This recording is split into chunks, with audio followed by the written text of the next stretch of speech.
L'invité du jour vous est présenté par Algérie Télécom. Algérie Télécom, toujours plus proche. Monsieur Belkacemi, bonjour. Merci d'être avec nous ce matin sur les ondes de la chaîne 3. On vous invite à l'occasion de la semaine de l'entrepreneuriat qui a commencé donc ce lundi. Est-ce que vous pouvez nous parler déjà tout simplement du programme qui a été tracé par l'Agence nationale d'appui et de développement de l'entrepreneuriat à cette occasion? Donc, bonjour Madame, merci pour l'invitation. Donc, à l'occasion de la semaine mondiale de l'entrepreneuriat, donc il y a un programme qui a été tracé par le ministère de tutelle, donc sous le thème de Together We Build. Donc, c'est un programme très riche du 17 au 23 de ce mois ou bien du mois de novembre 2025. Donc, c'est un programme vraiment très riche. C'est un programme qui permet donc que ce soit aux entreprises ou bien aux entrepreneurs et qui va permettre aux jeunes de bien connaître l'environnement l'entrepreneuriat et même les différents donc dispositifs et principalement le dispositif NESDA qui offre vraiment des opportunités d'investissement et aussi qui permet l'accès aux fonds d'investissement donc octroyés par l'État. Alors, voilà. Comment vous faites? C'est des caravanes, vous organisez des journées, comment vous allez à la rencontre des personnes qui pourraient être susceptibles de créer leur micro-entreprise? Donc là, si on parle au cours de cette semaine, donc il y a des événements qui sont déjà organisés au niveau national, donc à travers nos réseaux et à travers aussi ou en collaboration avec nos partenaires des différentes universités, des instituts, même des centres et des instituts de formation professionnelle. Donc il y aura des événements, il y aura des rencontres, il y aura des rencontres aussi B2B, il y a des conférences aussi sur de différents thèmes. Donc le thème principal, ça va être l'entrepreneuriat, la formation, l'accompagnement et tout. Donc il y aura plusieurs thèmes donc qu'on peut pas tous les citer aujourd'hui, mais c'est des thèmes très importants visant beaucoup plus à appeler les porteurs d'idées, même les entreprises ou même les micro-entreprises pour l'extension de leurs activités et en particulier le monde de l'entrepreneuriat. Alors, dans ce cas-là, vous avez déjà financé... Alors, on va parler que de 2025. Hein. Oui. Combien d'entreprises ont été financées depuis le début de l'année, à peu près? Donc, parlant des chiffres, j'ai pas le chiffre maintenant, mais c'est un chiffre vraiment prometteur. Je peux dire que c'est un chiffre prometteur, surtout après le changement qu'il y a eu au niveau de Nesta, surtout le changement de son approche, son orientation vers un modèle économique visant à un modèle économique qui vise à la promotion de micro-entreprises, le développement, la croissance et un modèle économique beaucoup plus basé sur l'économie de la connaissance. Donc, et en parlant de ça, vous me parliez en off d'un plan de développement pour la région des frontalières. Frontalières, oui, effectivement. C'est important d'en parler. Est-ce que vous pouvez nous parler de ce projet-là? Où en est-il et en quoi consiste-t-il? Voilà. Donc, comme vous savez, donc l'Algérie, comme je le dis toujours, c'est pas seulement Alger ou bien les wilayas du Nord. Donc, l'Algérie, c'est tout un pays. Tous les jeunes Algériens et tous les investisseurs algériens méritent d'avoir une chance en Algérie. Et l'Algérie aussi, c'est un grand pays. Donc, comme on a toujours dit, Nesta toujours adhère dans le plan de la relance de l'économie nationale. Donc là, si on parle des régions frontalières ou bien des wilayas frontalières, il y a un comité qui a été créé au niveau central de Nesta avec la participation du directeur des wilayas frontalières. Donc ce comité a un rôle très important dans le développement de l'entrepreneuriat au niveau local. Donc on a constaté aussi qu'il y a plusieurs jeunes qui doivent se déplacer toujours pour créer leur projet. Et là, NESDA va directement étudier l'opportunité ou bien la possibilité de créer des antennes au niveau local. D'ailleurs, comme on le sait, Nesda maintenant existe au niveau de 51 wilayas avec un réseau de 271 antennes locales, avec la possibilité aussi d'extension de ces réseaux à travers ce comité et à travers le besoin exprimé au niveau local. En parlant de ces besoins, est-ce qu'il y a des besoins qui sont spécifiques aux régions frontalières, des besoins auxquels vous devez répondre? Sûrement, comme je vous ai dit, l'Algérie c'est un grand pays, donc il faut savoir qu'il y a des régions qui nécessitent vraiment de la promotion. Donc ce comité, donc son travail est beaucoup plus, c'est de promouvoir l'esprit entrepreneurial, de prendre en charge beaucoup plus, si je me permets de le dire, les doléances des jeunes, parce que comme on a dit, il y a systématiquement des difficultés de transport dans certaines wilayas. Ces difficultés ne sont pas créées, je dirais, exprès ou bien il y a d'autres autre chose. Il y a d'autres difficultés systématiquement, mais je dirais bien que, ou bien le terme que je vais utiliser, c'est que Nesda est là. Elle est là pour écouter, donc, et pour répondre aussi aux besoins des investisseurs, des jeunes investisseurs aussi. Alors, vous avez été directeur d'antenne à Rilizen, à Tizi Ouzou, vous avez été sur le terrain. Quels sont les secteurs qui sont les plus, on va dire, où les jeunes veulent le plus investir, voilà, ou les domaines d'activité qui suscitent un peu plus leur intérêt? Très bien. Donc l'Algérie, comme on a déjà cité, donc c'est un grand pays. Et, vous l'avez dit pour la 3e fois. Oui, l'Algérie c'est très grand et j'aime bien ça parce que vraiment on a un beau pays qui mérite vraiment comment dirais-je, un développement, et c'est le message du président de la République. Donc on est appelé à répondre à leur demande systématiquement. Du coup, voilà. Donc je vous disais quels étaient les secteurs qui suscitaient l'intérêt beaucoup plus des porteurs de projets. Et automatiquement, donc quand on parle des secteurs, donc nos jeunes maintenant voudraient bien par rapport à leur demande investir dans l'agronomie. Donc c'est très important, l'élevage. L'élevage aussi. Il y a aussi le secteur des services, qui a une grande partie de financement de Nesda, parce que les services, c'est des projets, je dirais pas faciles à créer, mais aussi faciles à accompagner, et ce secteur est créateur de richesse, parce que je dirais que tous les opérateurs économiques ont besoin des services de ton micro-entreprise, donc, et même les fonds employés pour répondre aux services ne sont pas de très grands fonds. Donc, c'est des fonds que les micro-entreprises peuvent investir. En parlant de ça, en plus du financement, est-ce que vous faites de l'accompagnement de ces entreprises? Effectivement, et jusqu'à quel point vous les accompagnez? Très bien. Donc, l'accompagnement, comme je le dis toujours, c'est tout un process. Donc, il y a un accompagnement en amont. Donc, c'est un accompagnement qui se fait comme on le fait d'ailleurs dans cette semaine mondiale de l'entrepreneuriat.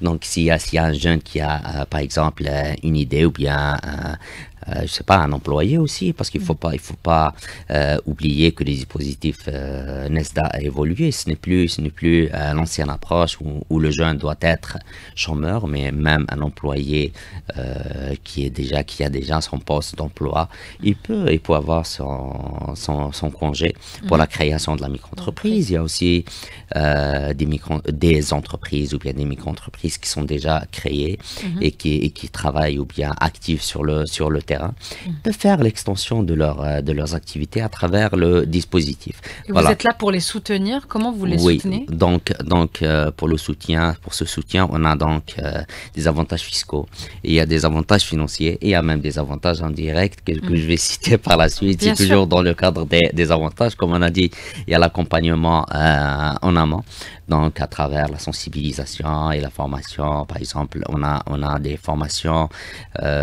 certifiées certifiés ou des formateurs certifiés par le Bureau international de travail. Donc, on offre des formations GERM, TRI, gérez mieux votre projet, comment étudier le marché et tout. Donc, il y a aussi la formation au niveau des CDE.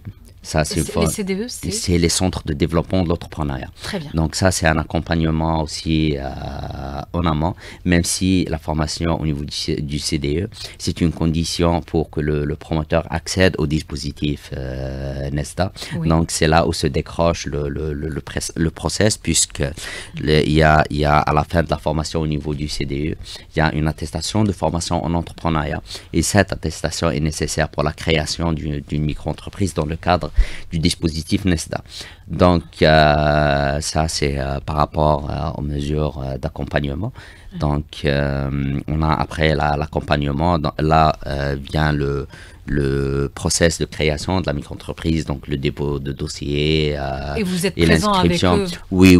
Même par la suite, lorsque l'entreprise est créée, vous êtes présent également. Oui, effectivement. Donc là, il y a un accompagnement pendant la création de la micro-entreprise par nos accompagnateurs et nos analystes. Il y a même une nouveauté que je voudrais bien citer. C'est la création d'une direction de stratégie, et il y a aussi une création d'une nouvelle direction d'analyse et de gestion des risques qui est une nouveauté aussi dans le dispositif. Donc on va faire l'analyse des risques relatifs au crédit octroyé aux jeunes. Alors excusez-moi de vous couper, c'est parce qu'il y a la pub juste à l'instant. On va revenir donc sur ces nouvelles directions au niveau de la Nasdaq juste après la publicité et sommaire de l'actualité. Voilà. Vous avez tout dit, Hakim Bey, et d'ailleurs on va commencer cette deuxième partie avec une nouveauté, celle du programme At-Tawtin qui a été lancé par la Nasdaq. Parlez-nous de cette nouveauté qui a été lancée, je crois, il y a quelques jours à peine. Hein. Oui, effectivement. Donc, Nasdaq a lancé deux plateformes ou bien deux programmes. On a le premier, c'est At-Tawtin, et le deuxième, c'est Small Business Hub. Donc, dans ces deux programmes, ou bien dans ces deux plateformes, donc Nasdaq va jouer le rôle de médiateur entre les opérateurs économiques et les micro-entreprises. Donc, le rôle de médiateur diffère entre les deux programmes. Donc, si on parle de Small Business Hub, on va commencer par Small Business Hub pour aller directement vers Tawtin. Donc, Small Business Hub, c'est une plateforme qui a été lancée hier, donc à l'occasion de le lancement de la Semaine mondiale de l'entrepreneuriat en Algérie.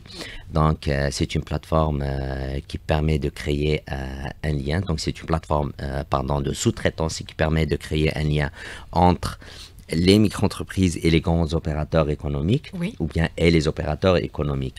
Donc, on avait constaté que certaines micro-entreprises, ou bien la majorité partie des micro-entreprises financées dans les cadres des dispositifs, pas seulement du dispositif Nesta, donc ne bénéficient pas d'une partie du marché. Donc, on a essayé de créer ce lien entre les opérateurs économiques et les micro-entreprises afin de bénéficier d'une part de marché. Donc, on a l'opérateur économique qui s'inscrit systématiquement sur la plateforme business.nesda.dz. Donc, il a l'opérateur économique, il est là, il a devant lui donc la plateforme. On a des micro-entreprises aussi qui s'inscrivent. Donc, et selon le besoin, et selon aussi, il y a beaucoup de critères de recherche. Donc, il y a les critères selon le nombre d'employés, les critères de recherche selon le domaine d'activité ou bien l'activité en elle-même. Donc, si l'opérateur économique, par exemple, a une demande, si on dit bien par exemple dans le BTPH ou bien des travaux bâtiments, donc il peut solliciter les micro-entreprises financées dans le cadre du dispositif Nesta pour répondre à son besoin. Très bien. Voilà. Et d'ailleurs, quel est l'objectif? C'est réduire un petit peu le coût de l'importation des intrants? C'est quoi c'est le principal objectif? Là, ça, c'est le deuxième, c'est la deuxième plateforme, c'est Tawtain. Alors parlez-nous de la ça. plateforme Tawtain. Donc, plateforme Tawtain, c'est une plateforme qui a été créée afin de favoriser un petit peu la substitution de l'importation des intrants dans la production nationale. Donc, dans un terme beaucoup plus simplifié, c'est pour minimiser un petit peu l'importation des matières premières et de quelques produits de l'étranger qu'on peut fabriquer ici en Algérie par les micro-entreprises du dispositif Nesta. Donc Nesta, donc là, comme j'ai déjà cité, va jouer le rôle de médiateur entre l'opérateur économique et les micro-entreprises qui peuvent répondre aux besoins de l'opérateur économique. Alors, Voilà. en parlant de cela, est-ce qu'il y a une adhésion des entreprises? Est-ce qu'il Oui, y en a qui oui, se sont déjà effectivement. inscrites? Effectivement, sur la plateforme Small Business Hub, on a beaucoup de micro-entreprises, plus de 2000 micro-entreprises déjà inscrites. Même les opérateurs économiques, on a plusieurs opérateurs économiques. Donc, on a même de grandes entreprises, oui, qui se sont déjà inscrites. Et même, il y a une forte demande aussi. Si j'ai bien, je ne sais pas si j'ai le droit de dire des... C'est pas moi qui l'ai dit, dans le contraire. De grandes micro-entreprises, de grandes entreprises qui vont adhérer. Mais vous pouvez, donc, et j'invite donc les micro-entreprises et même les opérateurs économiques à visiter le site business.nesda.dz pour voir et pour découvrir cette plateforme qui est la première, je dirais, au niveau de l'Algérie. Donc, Oui. c'est une première en Algérie. Donc, comme je le dis toujours, c'est un pas en avant. C'est un pas en avant dans le monde de l'entrepreneuriat et dans la création d'un environnement économique ou bien un environnement entrepreneurial favorable pour nos micro-entreprises. Est-ce que vous avez créé ces deux programmes pour répondre à une demande, ou est-ce que c'est dans le cadre de la stratégie nationale de réduction des importations et du développement de l'intégration économique? Donc, en réponse à votre question, je dirais bien les deux. Hein. Je dirais bien les deux parce que Nesda, comme vous savez, c'est un organisme étatique à caractère spécifique. Donc, on est obligé de faire les deux, donc adhérer à la stratégie nationale et aussi de répondre à la demande qui existe sur le marché national, oui. Alors, vous me disiez qu'il y a des mesures incitatives pour que les entreprises participent à cette opération, à ce programme, notamment des inscriptions gratuites, etc. Oui, donc qu'on a déjà parlé, madame, donc l'adhésion ou bien l'inscription sur les deux plateformes de Nesda, elles sont gratuites. Et comme je vous ai dit, donc sur Small Business Hub, par exemple, s'il y a du sponsoring, donc s'il y a un sponsor ou bien une micro-entreprise qui a besoin de sponsors, donc elle peut sponsoriser par exemple un événement de la micro-entreprise, et donc comme vous savez, même le sponsoring, donc il est déposé au niveau des impôts, donc il y a systématiquement des avantages fiscaux. Oui. C'est-à-dire quel type d'avantages fiscaux? Il y a des exonérations et tout, oui. Très bien. Oui. On va continuer toujours avec ces deux programmes, Small Business Hub et Tawtain. Quand une grande entreprise qui s'inscrit sur votre plateforme, qui est à la recherche d'une micro-entreprise en matière de sous-traitance et qui ne trouve pas ce qu'elle recherche, comment vous faites pour...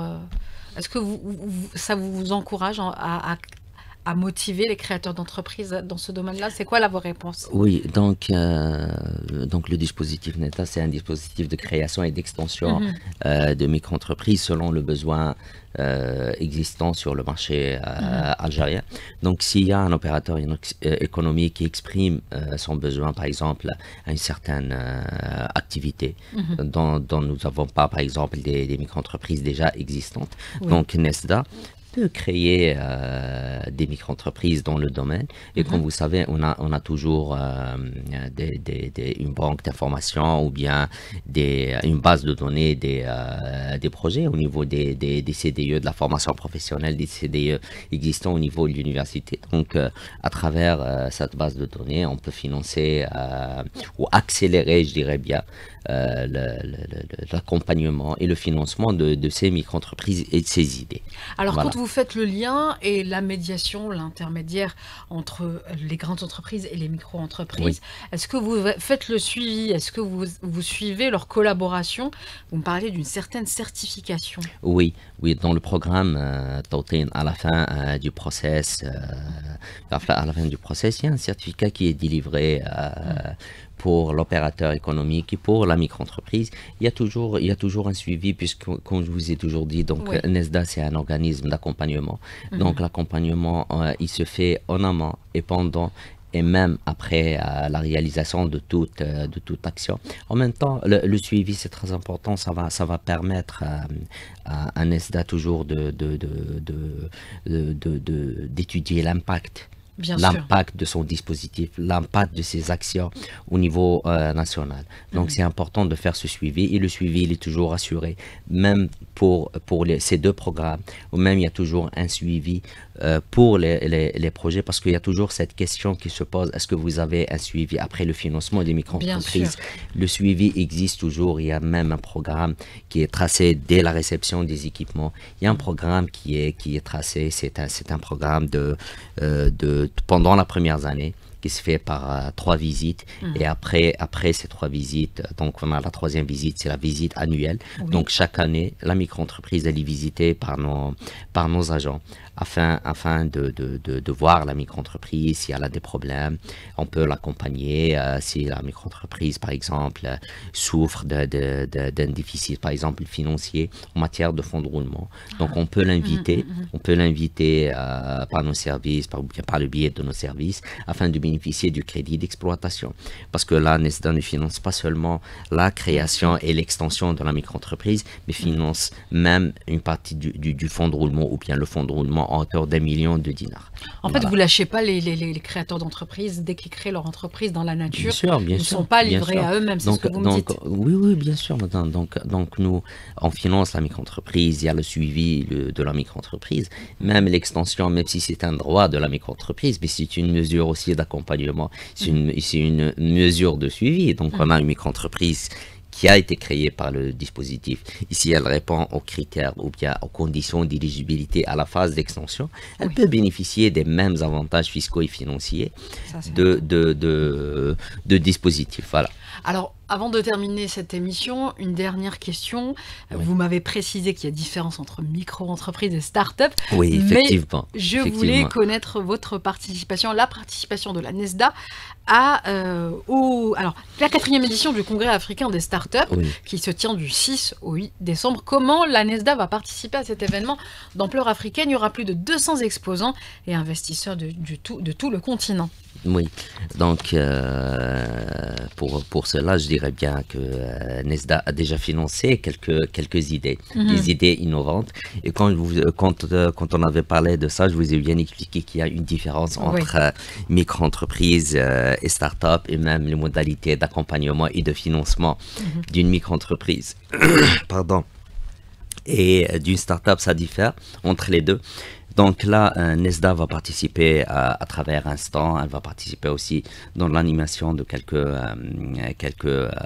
ateliers et tout, afin de promouvoir l'esprit entrepreneurial, et même les participants vont découvrir ce dispositif qui permet la création de micro-entreprises. Ah bah très bien. Et peut-être s'inspirer aussi de ce que font les autres partenaires des autres pays du continent. Oui, et même les autres participants des différents du continent africain vont bénéficier aussi de l'expérience de Nesda dans le domaine de création et de financement et d'accompagnement des micro-entreprises aussi. Ah bah c'est très bien, et ça sera d'ailleurs le mot de la fin. Merci beaucoup, monsieur Adel Belkacmi. Je rappelle donc que vous êtes directeur central à la Nesda, l'Agence nationale d'appui et de développement de l'entrepreneuriat, et vous étiez l'invité du jour de ce mercredi. Merci encore, monsieur Belkacmi. Merci à vous.